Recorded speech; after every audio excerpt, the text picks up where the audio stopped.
Hi, I am Venkateshwari, dentist from Sifa Hospital. இன்னைக்கு நம்ம எந்த டாபிக் பார்க்க போறோம் அப்படின்னா root canal treatment. Root canal treatment அப்படிங்கிறது வேர் சிகிச்சை முறை. வலி வந்த பல்ல காப்பாத்துற மெத்தட். பல்லுல வந்து 3 லேயர் இருக்கு. Enamel, dentine and bulb. Carries வந்து பல்ப் வர ரீச் ஆகும்போது நமக்கு வந்து பெயின் வருது. பெயின் வரும்போது அந்த பல்ல இப்போ உள்ள ஜெனரேஷன் வந்து பல்ல புடுங்காம பல்ல சேவ் பண்ணணும்னு நினைக்கிறாங்க. அதுக்குரிய ஆப்ஷன் தான் ரூட் கனால் ட்ரீட்மெண்ட். அந்த இயற்கையான பல்ப் டிஷ்யூஸை வெளியில எடுத்துட்டு செயற்கையா ஒரு நரம்பு வச்சு அடைக்கிறதுக்கு பேர் தான் root canal treatment. Root canal ட்ரீட்மெண்ட்க்கு பண்ணதுக்கு அப்புறமா டூத் வந்து பிகம் பிரிட்டில். ஈஸியாக ஃப்ராக்சர் ஆகிடும். அதனால அதுக்கு மேலே க்ரௌன் போடுறது மஸ்ட். க்ரௌன் போட்டு நம்ம அந்த பல்லை சேவ் பண்ணிக்கிட்டோம்னா it will be stay mostly ஒரு 5 to 10 இயர்ஸ் அந்த பல் நல்லாயிருக்கும்.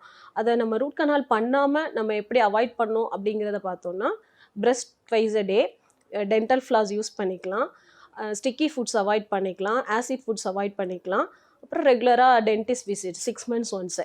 நீங்கள் ரூட் கனால் பண்ணிவிட்டு அந்த கம் இன்ஃப்ளமேஷன், ஃபுட் இம்பேக்ஷன் அந்த மாதிரி எதுவும் ஆகாமல் மெயின்டைன் பண்ணிக்கிட்டால் போதும். இதுதான் root canal treatment. And thank you. இதை பற்றி இன்னும் நிறைய தெரிஞ்சுக்கணுன்னா நீங்கள் கீழே இருக்கிற நம்பருக்கு கால் பண்ணுங்கள். உங்களுக்கு எதுவும் டவுட்ஸ்னால் நீங்கள் கால் பண்ணி கேட்டுக்கலாம். இன்னும் நிறைய விஷயம் இருக்குது. நம்ம நெக்ஸ்ட் வீடியோவில் பார்க்கலாம். தேங்க்யூ.